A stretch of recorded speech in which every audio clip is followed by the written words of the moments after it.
안녕하세요, 최명아입니다. 오늘 저희 정말 재미있는 인터뷰 준비해봤는데요. 여러 가지 각도에서 이렇게 보물섬 같은 분이라고 평소에 생각을 하고 있었어요. 국민의 95%가 알고 있는 브랜드 야나두 김민철 대표님을 모셨습니다. 야, 너도 영어할 수 있어. 너도 영어 할 수 있어? 부산 촌놈이라고 표현하는 게 정확한 표현일 것 같아요. 운 참 좋았네 뭐 이런 생각을 합니다. 감이 다 맞진 않더라고요. 그래서 제가 실패를 영끌까지 해서 1억 5천? 너무 힘들었어요. 이게 꿈이길 바랬던 몸서리 쳐지게 힘들었고 한 달 전에도 와인바 하시던 거 깨끗하게 말아먹으셨다고. 좋았네. 머리 쪽으로 3억을 벌었다. 이 3억을 한번 투자를 한번 해보자. 그게 신의 한 수였네. 이 운은 어떻게 만들어지는지 모르겠을 때 평소 때 정말 열심히 살아야지 운이 만들어져요. 반갑습니다. 반갑습니다. 그 질문부터 하고 싶어요. 네. 본인을 어떻게 설명하시겠습니까? 누구시죠? 김민철 대표님? 그냥 뭐 부산 촌놈이라고 표현하는 게 정확한 표현일 것 같아요. 그냥 서울이라는 곳이 참 괜찮다라는 생각이 들어서 그냥 무작정 올라왔다가 이렇게 강남 한복판에 제 사무실이 있고 전 국민의 대다수가 아는 이런 브랜드의 대표가 되어 있을 것이라고는 상상해 본 적이 없는 것 같아요. 부산 촌놈이 운 참 좋았네 뭐 이런 생각을 합니다. 27번의 창업, 24번의 실패. 최근에 한 달 전에도 와인바 하시던 거 깨끗하게 네. 말아먹으셨대요. 그 기자님이 그거 올리지 말자 그랬는데 근데 보통 사람들 그렇게 하기가 쉽지 않은 게 27번씩 창업을 할 수가 없거든요. 네. 대한민국에서는 초엘리트라고 하는 친구들이랑 같이 이제 가벼운 술자리였는데 진짜 대단하다. 어떻게 계속 그렇게 할 수 있지? 라고 얘기를 하는데 자기네들 못한다는 거예요. 생각을 해봤더니 그 친구들이 못하는 이유와 제가 할 수 있었던 이유가 어떻게 보면 너무 뻔했던 것 같아요. 저는 대학교를 졸업하고 사회에서 인정해주는 사람이 아니었기 때문에 자연스럽게 취업을 못한 것이고 그리고 취업을 못하다 보니 방법을 찾았어야 되는 거고 반면에 그 친구들은 사회에서 인정을 해준 거죠. 좋은 회사에서 콜이 오는 곳이고 저는 이력서조차도 내어볼 기회도 없는 곳이었고 자연스럽게 그 친구들은 닦여져 있는 도로를 달린 거고 저는 초대받지 못했으니 당연히 옆길로 가야 되는 그게 어떻게 보면 창업을 했다라는 얘기보다는 할 게 없었다? 그게 더 맞는 얘기인 것 같아요. 예. 그렇게 말씀하실 수 있는 이유가 제가 볼 땐 굉장히 진정성 있고 자신에 대해서 굉장히 잘 이해를 하고 계시기 때문에 그런 자신감에서 나오는 말씀이신 것 같아요. 저에게 만약에 좋은 학벌 또는 이렇게 사회에서 이야기하는 이런 것들이 있었다면 길을 선택하지 않았을까 뭐 그런 생각이 들기도 해요. 반면에 그 친구들은 리스크 테이킹을 또 해야 되잖아요. 저처럼 가진 게 없기 때문에 그냥 막 테이킹을 하는 게 아니라 좋은 직장을 벌여야 되는 테이킹인데 저는 그런 테이킹은 또 없었으니까 그래서 어떻게 보면 각자의 상황이 놓인 것에서의 어떤 기결점이지 않나 뭐 그런 생각이 들기도 해요. 그거를 돌아보면은 실패라고 안 보고 실험이다라고 얘기하시는 것도 제가 인터뷰에서 읽은 적이 있어요. 그 당시에도 이게 실험이다라는 생각이 드셨어요? 아니면 지금 돌아보니 이제는 그거를 내가 실험이라고 부를 수 있어? 라는 마인드인지. 처음에는 이제 당연히 실패라고 생각했죠. 너무 힘들었어요. 그게 제 첫 창업이 이제 신문이었는데 그때 10년간 모았던 퇴직금이랑 그다음에 뭐 나라에서 빌려주는 소상공인 창업제도 같은 걸 이용하고 뭐 그렇게 해서 1억 5천 이제 쏜 거죠. 굉장히 큰 돈이죠, 당시는. 예, 엄청 큰 돈이죠. 제 입장에서 뭐 전재산 도하기 요즘 말로 영끌까지 해서 모은 돈이니까요. 그렇게 하고 실패하니까 또 빚이 또 거의 한 3억 가까이 생겼어요. 그러니까 뭐 정말 참담하더라고요. 태어나서 이렇게 큰 실패는 처음인 거죠.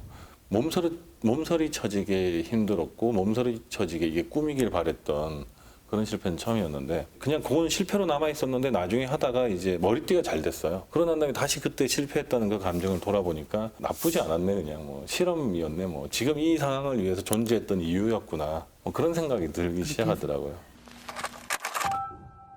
그 머리띠 얘기 좀 해주세요. 저는 굉장히 재미있게 알고 있거든요. 예, 빚 3억을 갚으려면 최소 7년은 걸리는데 그거는 진짜 너무 암담하더라고요. 빚 갚는데 7년을 쓴다는 것 자체가 말이 안 되니까. 그래, 조금만 더 해보자. 말 그대로 조금만 더 해보자. 라는 생각이 들었고, 그게 이제 첫 아이템이 머리띠였어요. 그 머리띠가 뭐냐면 이렇게 이름 이렇게 적혀 있고, 야구장에 가시면 적혀 있고, 요즘은 뭐 합성으로도 하더라고요. 이렇게.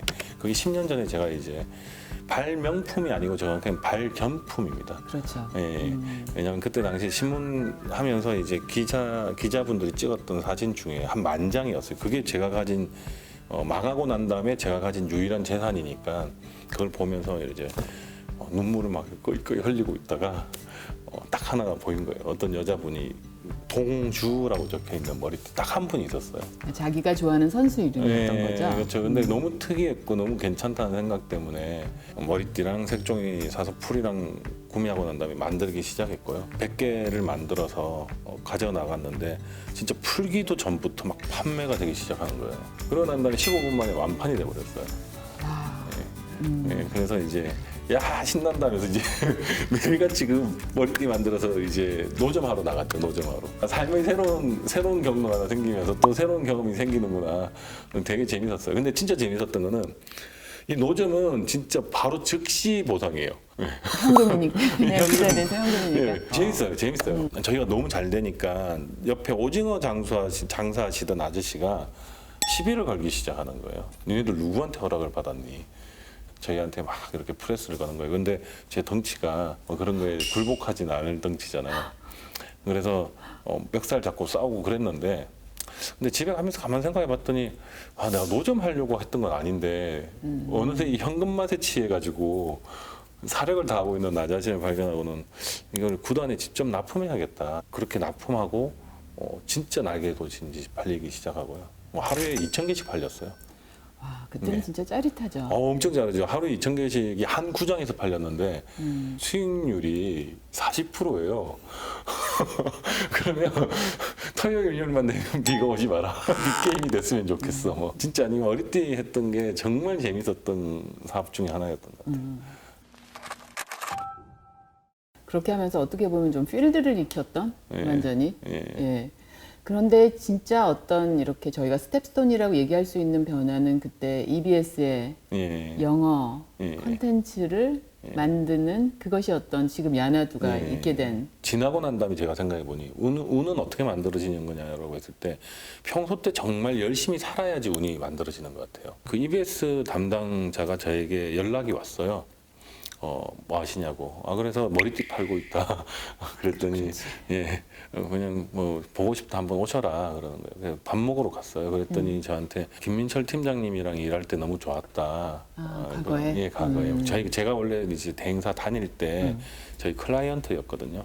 근데 지금 팀 너무 안 좋다. 너무 불성실하고 팀장님 생각이 너무 많이 나더라. 그러면서 막 계속 저를 그리워하면서 얘기를 하는 거예요. 그래서 근데 저는 지금 이제 대행사를 다니지 않고 뭐 어쨌든 그렇다라고 얘기를 했어요. 곰곰이 좀 생각을 해보고 있다가 그분이 또 이렇게 종종 연락해요 그러시더니 또 한 일주일 있다가 저한테 그러는 거예요. 입찰 나갔는데 혹시 뭐 참여해보고 싶으면 참여해보세요. 근데 금액이 너무 적어요 라고 얘기하는 거예요. 저희 팀원한테 물어봤어요. 원래 저희 대행사에 있던 친구들이 나왔기 때문에 카피라이터도 있었고 디자이너도 있긴 했어요. 4명이었지만 뭐 어쨌든 저까지 합치면 4명이었는데 뭐 그래도 뭐 사업은 할 수 있는 구조였기 때문에 고민을 하다가 그래요 입찰해볼게요 하고 입찰을 했어요. 그랬는데 너무나도 놀랍게도 아무도 입찰하지 않았어요. 그분들 이렇게 지금 머리띠 이렇게 오리시다가 가신 거죠. 그냥 일단 입찰서는 뭐 제가 적었고요. 그때가 이제 한 9월, 10월쯤이었는데 이제 야구장이 이제 마무리되잖아요. 그렇네요. 그러니까 동계는 이제 일을 해야 되니까. 그러니까 약간 어떻게 보면은 정말 절대절명의 이유가 있어서 이렇게 좀 약간 푸시가 되면 사람이 벼랑 끝에 몰리면은 무언가가 또 잡게 뭐 되는. 6개월 논이 뭐 우리 원래 하던 뭐 광고 대행 다시 해보자. 하자. 그리고 금액도 다행히 적으니까 뭐 저희 입장에서는 저희 인력으로 쳐낼 수 있는 수준이었고 우리는 뭐 그냥 논이 뭐 그냥 해보자 뭐 그렇게 하면서 EBS의 토목달이라는 제품이 있었어요. 네, 토목달. 예, EBS 네. 토익 목표 달성이라는 인터넷 강의거든요. 저희 마케팅 예산이 들어가면 이렇게 조금씩 나오는 거예요. 이렇게. 결과가. 이 결과가. 그래서 이거 더 많이 하면 좋겠는데 예산이 없잖아요. 그래서 공사 쪽에 이제 얘기를 했죠. 이게 좀 예산을 더 증액하시면 결과 좋을 것 같다. 그랬는데 돈이 없으니 못 하고 있길래 제가 저희 팀원들을 설득을 했죠. 우리가 지금 머리띠로 3억을 벌었다. 이 3억을 한번 투자를 한번 해보자 그랬더니 와, 그게 신의 한 수였네. 예, 그쵸. 뭐 어떻게 보면 신의 한 수인데 처음에 근데 되게 반대 많이 했어요. 저희 그럼요. 이거 네. 어떻게 번 3억인데 이걸 가지고 봉투에 집어넣고 그렇게 한 간의 건데. 수공으로 번 돈인데. 그때는 굉장히 낯설었을 거 아니에요. 예, 온라인 낯설었죠. 수업이라는 것 자체도. 예, 그래서 뭐 또 실패하면 어떻게 할 거냐 그렇게 묻는 거예요. 그래서 제가 그 스티브 잡스가 코카콜라 사장을 영입하면서 했던 말이 있잖아요. 달달한 물을 언제까지 팔 거냐. 나랑 같이 혁신을 하자 뭐 그런 얘기였는데 제가 똑같이 우리가 언제까지 머리띠를 팔 거냐. 나와 같이 인터넷 교육으로 뛰어들자. 그러니까 사업을 하려고 모인 거 아니냐. 우리가 장사하려고 모인 게 아니라 우리 사업하려고 모였으니까 사업하러 가자. 그래서 이제 그 3억을 입에서 토목달에 투자를 했죠. 근데 처음에는 까였어요. 그쪽에서. 왜 조그마한 회사에서 공사랑 일하다가 망하면 영세한 업체 등쳐먹어 뭐 이런 식으로 될 수 있기 때문에 못 받겠다 그러는 거예요. 그게 오케이 되어가지고 시작하자마자 정말 난리가 났죠. 뭐 그냥. 인터넷 강의 다 들으면 끝까지 환급해주는 프로그램 너무 많지만 그때는 그런 게 없었어요. 안에 있는 로데이터를 봤더니 구매한 사람들 중에 10%가 안 되는 거예요. 끝까지 다 본 분이. 근데 본 분들이 보니까 수강 후기가 너무 좋아요. 그러면 가설이 가능하잖아요. 보는 사람들은 잘 한다. 열어보지도 않은 사람도 진짜 많았다면서요. 네, 그렇죠. 그러니까 그게 20%더라고요. 그러니까 뭐 책 사두고 책 보지 않는 엄마가 거예요. 사준 거죠. 네, 엄마가 이제 엄마가 끊어놓고. 사줘서 마음은 먹었는데 막상 또 하니까 우리가 헬스장 끊어놓고 헬스장 안 가는 거랑 비슷한 내부에다가 환급 제도를 제안을 했죠. 또 결사코 반대를 하시는 거예요, 다들. 너무 낯선 개념이었을 것 같아요. 네, 그럼 비즈니스가 아니다 이거. 네. 어떻게 이게 사람들이 다 받아가면 어떡할 네, 거냐. 그러니까 그 끝났다고 우리가 또 돈을 환급해주고 이게 말이 되냐 그랬을 것 같아요. 네, 정말 그렇죠. 낯설고 이게 그거는. 무슨 돈 이게 무슨 비즈니스도 아닌 걸 들고 맞아요. 잡냐고. 네. 식사하시고 난 다음에 밥 다 먹었는데 돈 다시 돌려주면 그 사장님 망해요 안 망해요 이렇게 그렇죠, 하시더라고요. 그렇죠. 딱 그런 비유죠. 맛없다고 돈 예. 주세요 그러면. 근데 그것도 역시 또 똑같아요. 또 삼고초려를 했던 것 같아요. 계속 앞에서 기다렸어요 거기서. 근데 나올 때 제가 이렇게 노트북을 들고 막 이렇게 얘기 드리면서 데이터를 보여드리면서 얘기를 막 하고 있었어요. 해야 되는 이유를 막 이렇게 얘기 드렸더니 한 15초 들으셨나? 그러더니 해봐 하면서 가시는 거예요. 제가 물어봤어요. 왜 그때 그렇게 쉽게 허락해 주셨냐 그랬더니 아니 그렇게까지 맞다고 생각하시고 접근하는데 뭐 안 될 이유가 뭐가 있냐고 이렇게 열정적으로 하는데 뭐든 되지 않겠냐라고 생각했다고 그러시더라고요. 기본적으로는 제가 봤을 땐 어떤 김민철 대표가 갖고 있었던 정말 이거 앞뒤 없는 약간 믿음, 자신감 막 이런 것 같아요. 근데 그거는 굉장히 많은 부분 자기 동기와 연결이 되지 않으면 이건 그냥 정말 데이터가 좋고 이게 정말 비즈니스 기회가 좋은 것 같아라는 정도에서의 머무는 자신감은 아닌 것 같거든요. 감이 다 맞지는 않더라고요. 그래서 제가 실패를 지금 성공한 걸 얘기 드려서 그런데 매번 이런 식으로 추진했다 다 실패를 또 하고 그럼에도 불구하고 핵심 인사이트는 어떤 자신에 대한 생각은 정말 정말 강하신 분 같아요. 이 책을 좀 얘기를 해보면은 저는 이 책을 읽으면서 이제 저는 평소에도 뭐 김민철 대표님을 비교적 잘 가까이서 안다는 사람으로서 이 책을 읽으면서 어떤 책에 처음에 기저에 깔려있는 사상이 딱 그거더라고요. 저는 굉장히 흥미롭게 그래서 제가 메모를 해놨는데 이기적인 사람은 나를 소중하게 생각하는 사람이고 그 사람이 곧 나를 사용하는 방법을 아는 사람이고 그리고 그게 어쩌면은 그게 성취나 행복이나 이제 그런 거와 이제 연결되는 무슨 얘기입니까? 그 얘기 좀 해주세요. 이 이야기의 시작점은 이제 왜 실패했을까? 실패하고 난 다음에 이제 누워서 생각하잖아요. 24번 하셨겠네요. 예, 24번 했죠. 최소한. 예. 이 24번에 와인바는 안 들어간 거죠? 아직 이제 25번째. 25번이라고 저희 수정해서 이렇게. 근데 코로나라는 특별상황이 있었으니 좋네. 배가 침몰하고 있는데 이걸 놓지 못하는 나 자신은 이유가 뭐였을까에 대한 질문을 해봤더니 여러 이유 중에 쪽팔린 게 되게 싫었던 것 같아요. 그게 결국은 더 실패를 크게 만드는 원인 중에 하나였어요.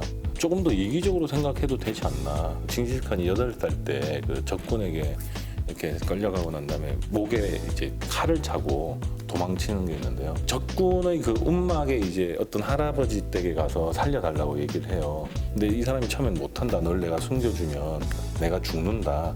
그래도 간곡히 부탁을 하는 거죠. 그랬더니 이 사람이 이제 숨겨줘요. 그래서 살아남아요. 아, 그러게요. 당신을 위험에 빠뜨릴 수는 없죠 하고 나왔으면 이 사람은 이 세상에 존재하지 않는 이인이었겠죠. 아마 그날 죽었겠죠. 그래서 책에서도 나부터 좋아지고 그리고 남는 것을 남을 위해서 사용을 하자.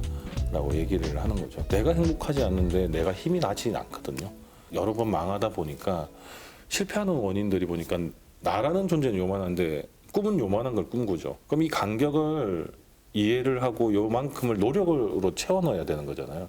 시간과 노력이라는 게 반드시 이만큼의 간격이 있는데 노력도 이만큼 하고 시간도 그만큼 들일 생각을 안 해버린 거죠. 그게 실패의 원인이었기 때문에 나를 사용하는 방법을 되게 잘 알아둬야 되겠다는 생각을 한 거죠. 나에 대한 어떻게 보면 예. 철저한 이해, 네, 그렇죠. 철저히. 정말 뼛속까지의 예, 어떤 성찰. 나에 대해서 정확하게 이렇게 잘 정리해 놓는 게 중요하더라고요. 그래야지 어떤 상황에 도달하면 나라는 존재를 가지고 그걸 사용할 수 있는 상상력을 내가 가질 수 있잖아요. 아, 이건 내가 부족해, 내가 이걸 하기에는. 그러면 주변 동료를 모아야죠, 제가. 아, 맞아요. 이건 나 혼자 못하니까. 맞아요. 그리고 나 혼자 할 수 있겠어. 그러면 그거는 나 혼자서 이렇게 처리해내면 되는 문제고. 무엇보다 첫 번째는 내가 나를 아는 게 제일 중요하더라고요. 근데 그 일이 동시에 굉장히 어렵지 않아요? 어렵죠. 예, 어려워요. 예. 정말로. 제가 어쩌면은 옆에 있는 사람이나 다른 사람을 이해하는 거는 훨씬 더 나를 이해하는 것보다 쉬운 것 같아요. 네, 그렇죠. 평가하고. 그러니까 이 정말 네. 여기에서 여기 내려가는 이 이해의 폭이라는 게 어쩌면 그 여정이 그렇게도 힘든지 그런 생각도 많이 하거든요. 그 대표님이 그 자기를 좀 객관화해서 이해하는 파워라는 부분으로 좀 접목을 시키고 계시는 네, 것 같아요. 좀 메타인지라는 네. 부분하고도 굉장히 네, 맞습니다. 맞닿아 있죠. 예, 그러니까 그 바닥에서 구르다가 제가 깨달은 건데 그걸 학문적으로 보니까 메타인지라고 표현을 하더라고요. 그리고 생각보다 이 메타인지가 잘 되어 있는 분들은 천재라고 부르는 사람들이 되게 많더라고요. 일정 시간을 주고 너는 영어 단어를 몇 개 외울 수 있을 것 같니? 라고 했을 때 대한민국의 0.1% 영재들은 자기가 외울 수 있는 숫자를 딱 정확하게 말하는 거죠. 12개예요. 뭐 이런 식으로. 근데 공부를 못하는 친구들은 이렇게 18개요 또는 8개요. 자신감이 다 할 결여되어 것 있거나 같은데요, 뭐. 예, 그렇죠.